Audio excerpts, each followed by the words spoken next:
perioda titranja opruge. Na stavku s kukicom ovjesit ćemo oprugu,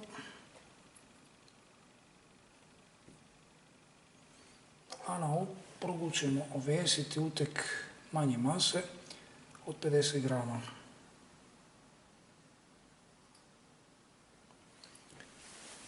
Pogledajmo do koliko se izdužila opruga, do 13 cm,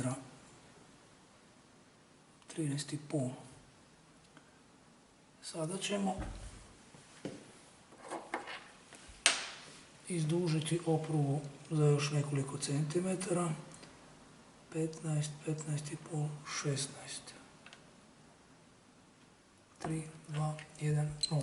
1, 2, 3, 4, 5, 6, 7, 8, 9, 10. 9 sekundi i 7 stotinki. Uteg manje mase ćemo skinuti i sada ćemo ovjesiti uteg veće mase.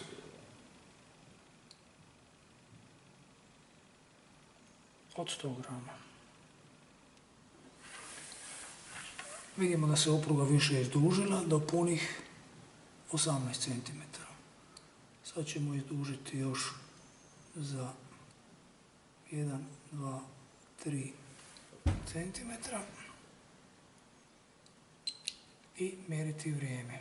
3, 2, 1, 0.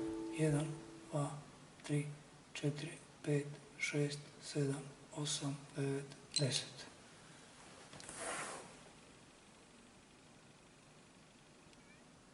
Očitajmo vrijeme na zapornoj uri.